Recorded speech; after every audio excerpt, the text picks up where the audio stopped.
Salut mesdames et messieurs, bienvenue à l'analyse en géopolitique d'Haïti avec le professeur Moïse Louis.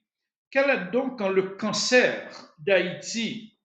Je crois que une analyse politique, sociale, économique et même morale va nous permettre de comprendre le problème du cancer d'Haïti, le problème de la pauvreté en Haïti ou de la misère. Donc, le cancer d'Haïti est considéré comme ce qu'on entend par une métaphore lourde de sens. Et parler du cancer d'Haïti, cela ne nous renvoie pas à une maladie médicale, mais plutôt à une métaphore politique et sociale. Le cancer est considéré comme une maladie, une pathologie qui détruit lentement un organisme de l'intérieur, affaiblit également ses défenses, se propage et également son traitement même ce cancer peut attirer la mort.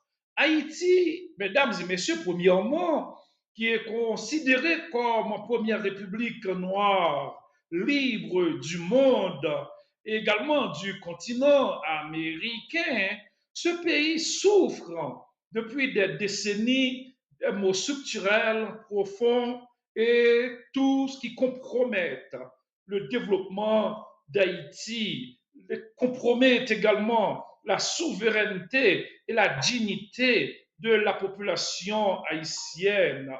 Le cancer d'Haïti n'est pas unique, mais il est considéré sous plusieurs facettes. Il est multiforme, il est systémique. Cela veut dire que ce cancer est enraciné dans l'histoire même et aggravé par des facteurs internes et externes. Nous allons vivre ensemble et regarder ensemble la question comme l'un des facteurs qui attire la pauvreté ou bien qui rend le pays aussi pauvre dans notre hémisphère, dans notre monde. Donc on peut voir premièrement la question de la mauvaise gouvernance. Elle représente le cœur du malheur. Elle est le cœur du mal. Elle représente la mauvaise gouvernance, représente l'opium de la nation, le venin, ou bien le mal d'Haïti, un État capturé, étant le premier et principal cancer d'Haïti, qui est considéré comme la mauvaise gouvernance, la mauvaise gestion chronique de ce pays. L'État haïtien est largement perçu comme faible, un État qui n'a pas de représentativité, un État corrompu, un État incapable d'assurer ses fonctions régaliennes. Cela veut dire en termes de sécurité, en termes de justice,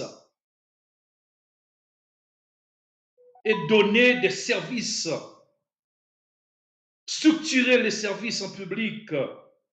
Les institutions sont souvent instrumentalisées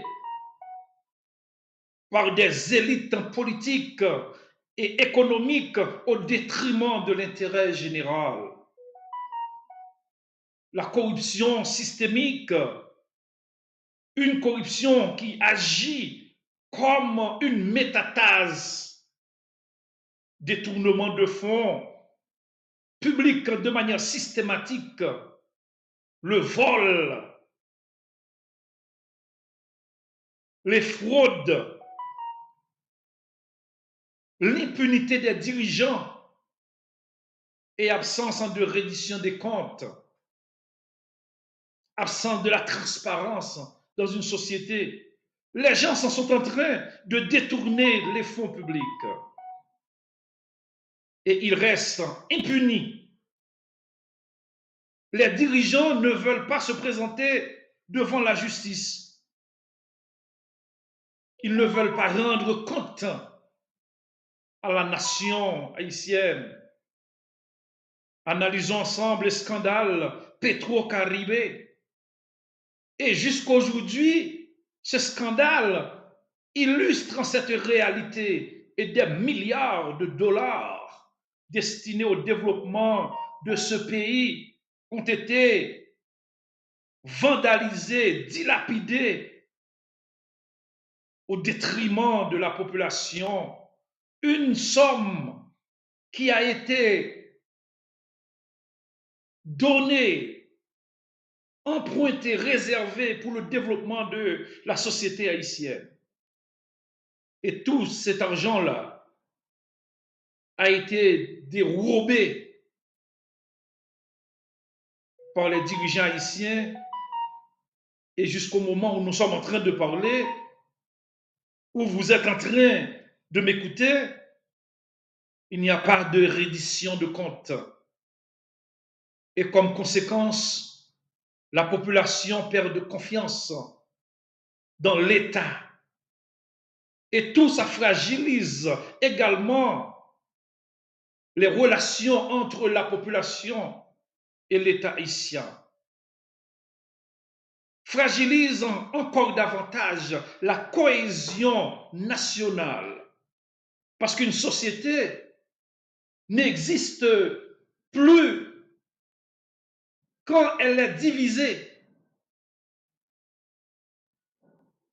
quand la population perd confiance dans l'État, l'impunité et l'effondrement de la justice. En Haïti, on peut considérer même une justice inexistante pour les puissants, les oligarques, qu'on a l'habitude de dire, il n'y a pas de justice pour eux en Haïti. La justice fonctionne souvent à deux vitesses. Une vitesse sévère pour les pauvres et l'impunité pour les élites politiques, économiques et criminelles. Ceux qui sont en train de détruire la nation, de détruire le pays, ceux qui bannissent l'espoir de notre société, ceux qui volent l'argent de l'électricité d'Haïti, ceux qui détruisent les infrastructures publiques de notre société, ils restent encore impunis. Mesdames et messieurs, il faut éclairer nos yeux pour voir là où nous sommes, là où nous nous retrouvons avec cette élite politique, économique, criminelle qui ne veut pas voir le développement de la jeunesse haïtienne, le futur de nos enfants, l'avenir de nos enfants. Il faut parler. Et les crimes politiques, les massacres, les détournements de fonds, les violations des droits humains restent largement impunis en Haïti. Comme si en Haïti, la question des organisations des droits humains n'existe pas. Et beaucoup d'entre eux sont en train de défendre les bandits, les impunis, les corrompus, les assassins. Tandis que les victimes restent baladées dans les rues. L'impunité comme moteur de la violence en Haïti. Sans une justice crédible, l'état de droit est une illusion. Cela veut dire l'absence de l'impunité qui représente le moteur même de la violence en Haïti l'absence de sanctions dans ce pays encourage la criminalité, la violence, la guerre, le vol, le vandalisme, le banditisme, la corruption, parce que les corrupteurs restaient impunis, les assassins restaient impunis, les criminels restaient impunis, les gangs restant impunis. Donc nous vivons dans une société, là il n'y a pas de détermination, là où il n'y a pas l'état de droit. Et quand dans une société, il n'y a pas ce qu'on entend par l'état de droit, comme nous venons de le dire, c'est une société illusoire. La base de cette société fonde donc des crée avec les sables. Il n'y a pas de roc solide pour construire cette nation, cette maison. Et c'est pourquoi nous faisons allusion en disant que sans l'état de droit en Haïti, ce serait toujours une illusion, ce serait toujours la violence, ce serait toujours la criminalité, l'assassinat, l'assassinat des politiciens, l'assassinat des hommes, des entrepreneurs, des investisseurs, la violence sur les femmes, la violence sur les enfants, ou bien l'intégration des enfants dans les gangs, dans les groupes armés. Les gangs armés représentent un symptôme, mais il faut le dire que ce n'est pas la cause. La capitale ou bien le département de l'Ouest, 85% de Port-au-Prince est occupé par les gangs. Aujourd'hui, il y a des quartiers tout entiers, des accents routiers. Prenons l'état de Cité Soleil, passant par Croix-des-Bouquets, jusqu'à Mirebalais, ces accents sont coupés. Croix-des-Bouquets, Malpasse, de La Plaine jusqu'à l'Arcaillé, de Carrefour à Léogane. Il n'y a pas de circulation dans le pays. Et c'est pour cette raison on voit que cette pauvreté, cette misère d'aujourd'hui rendent la vie amère pour les Haïtiens, pour ceux qui vivent plus particulièrement à Port-au-Prince. Et comme nous venons de dire, quand il n'y a pas d'état de droit, c'est la question de la violence, du vandalisme, de la criminalité. Les ports informels et parfois même des institutions locales déroutées, ils imposent leurs lois par la terreur. Ce que nous sommes en train de vivre maintenant dans le pays, une création du système. Contrairement à une idée simpliste, les gangs ne sont pas ou ne représentent pas la cause première du mal haïtien. Écoutez bien, mesdames et messieurs, contrairement à une idée simpliste, les gangs ne sont pas directement la cause première du mal haïtien parce qu'ils sont canalisés. Ils sont souvent financés, armés ou protégés par des acteurs politiques, par les sénateurs. Et non seulement ils sont protégés par les sénateurs, mais les sénateurs leur financent également, leur donnent des armes. les hommes politiques, les députés, les ministres, les directeurs, les maires, les délégués, ils sont utilisés comme des outils de contrôle électoral ou de répression sociale. Les gangs sont le symptôme visible du cancer, mais non pas l'origine. L'origine du cancer haïtien, ce sont les responsables, comme je viens de citer tout à l'heure, les sénateurs, les députés, les ministres, les directeurs, les maires, avec des propos illusoires, ou bien les propos illusoires, ou des propos d'illusion pour tromper les jeunes. La pauvreté également.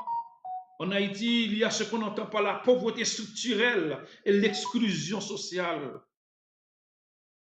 Une pauvreté massive.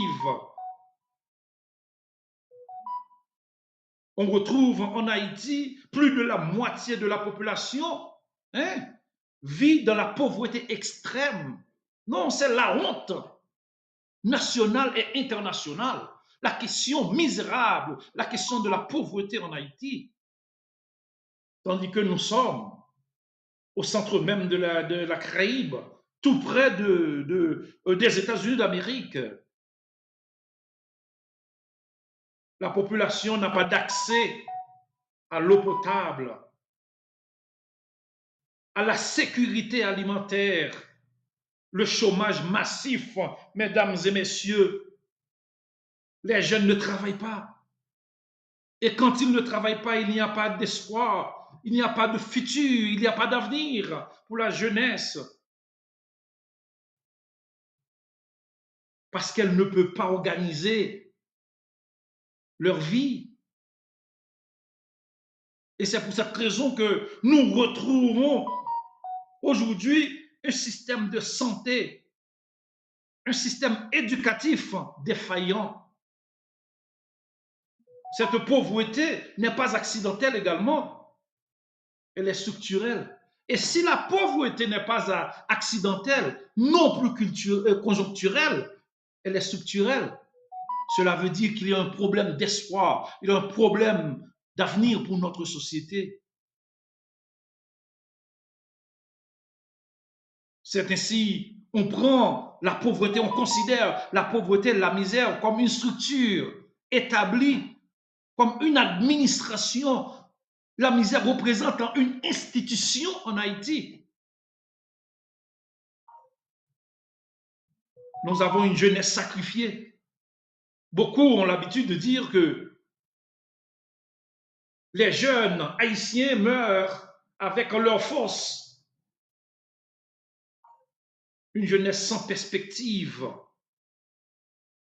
Une jeunesse qui préfère émigrer dans d'autres pays à la recherche d'une amélioration des conditions de vie. Un grand nombre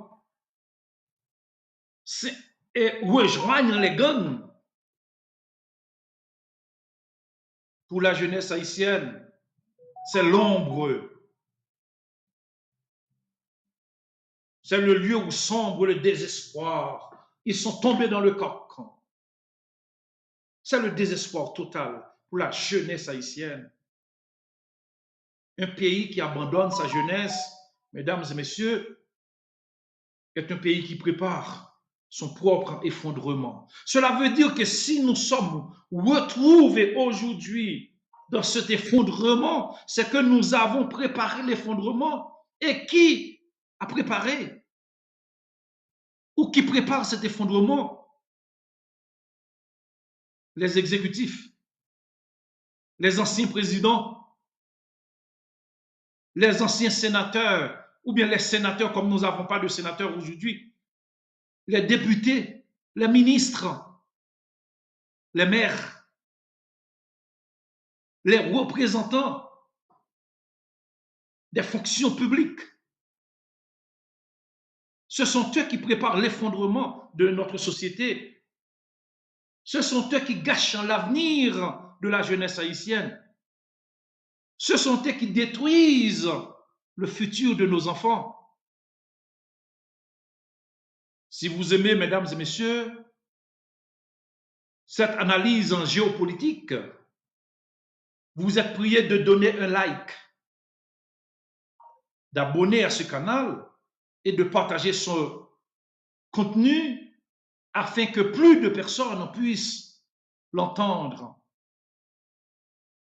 et le regarder. Aujourd'hui, Haïti se trouve sur la dépendance internationale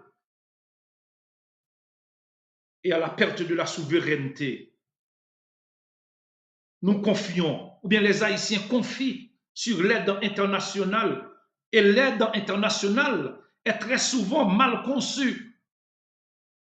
Haïti reçoit une aide internationale importante, c'est vrai, mais mal coordonnée, souvent détournée et rarement durable.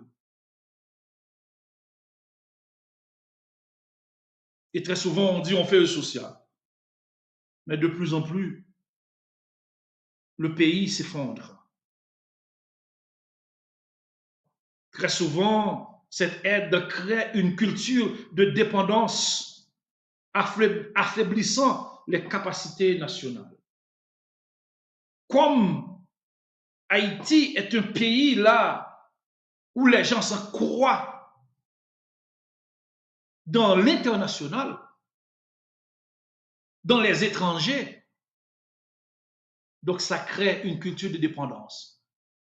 Le gouvernement pense que ce sont les pays étrangers qui vont arriver en Haïti, qui vont envoyer de l'aide pour faire fonctionner le pays. Mais ce n'est pas vrai du tout, il faut que je vous dise en tout ça. Le pays doit avoir la capacité de se développer. Le pays doit créer des moyens, organiser les infrastructures publiques pour donner l'espoir à la population. Le gouvernement doit s'engager à propulser, à promouvoir l'esprit de l'éducation,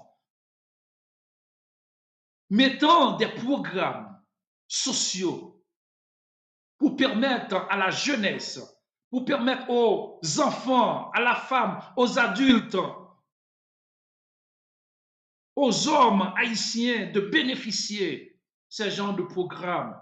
Et les programmes doivent être libres de la politique. Parce que c'est le rôle du gouvernement d'administrer, d'organiser, de gérer à bon escient la politique publique de la société. Et nous sommes restés sous la dépendance des pays étrangers. Et tout cela crée l'affaiblissement de nos institutions.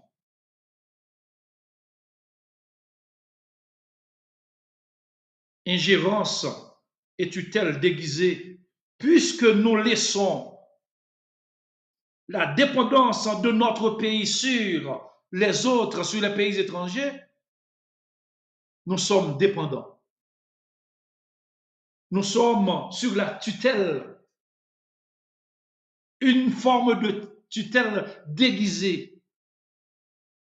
Parce que les décisions majeures, cela veut dire les grandes décisions, seront prises par eux. Ces décisions ne vont pas provenir de des idées nationales, mais plutôt hors du pays. Sans consultation populaire, aucun pays ne fonctionne pas sans le regard, sans les mots de la société. Et c'est pour cette raison on organise, on épouse la voie électorale pour que la population, les citoyens émettent dans leurs idées,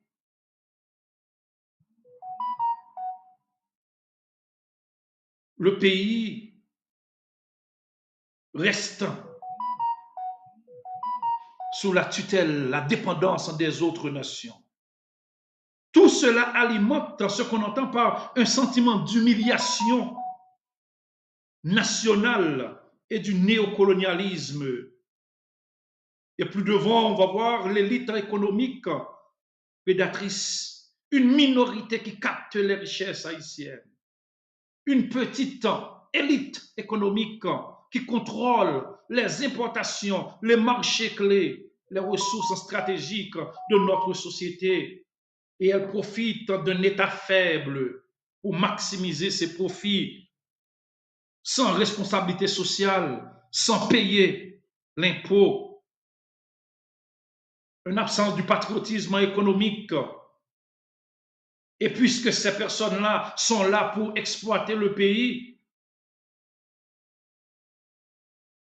devient peu productif parce que les industries nationales sont faibles. L'agriculture est négligée. La dépendance aux exportations. Et quand l'élite prospère sur la misère du peuple, le pays se vide de son avenir. Il y a un problème de crise morale et civique en Haïti. La perte des valeurs collectives, la haine, l'égoïsme, la répétition des crises engendrées, la montée du banditisme, la résignation, le cynisme et la normalisation de l'injustice. Aujourd'hui, c'est l'injustice qui est la règle et la justice est l'exception. Le respect de la loi et de l'intérêt général s'érode et affaiblissement du contrat social. Le peuple ne protège plus et les citoyens ne croient plus. Et tout cela constitue l'effondrement de notre société. Le lien fondamental entre gouvernement et gouverné est rompu. Et face à cette situation, mesdames et messieurs, nous pouvons faire une conclusion. Est-ce que Haïti peut rester comme ça? Non. Il faut qu'il y ait un diagnostic pour la guérison de notre société. Quel est donc le cancer d'Haïti? Un système de gouvernance corrompu, impuni et excluant, soutenu par des élites prédatrices, une injustice défaillante, une dépendance extérieure mal maîtrisée et une pauvreté entretenue, plus les gangs, l'insécurité et la misère ne sont considérés comme symptômes visibles. Nous devons exiger une réforme profonde de l'État, une justice indépendante, une rupture avec l'impunité, un leadership éthique et la participation active de notre société. Je tiens à vous dire, mesdames et messieurs, que Haïti n'est pas condamné, mais il faut voir comment apporter la guérison. C'est vrai, elle sera longue et douloureuse, comme toute lutte contre un cancer avancé.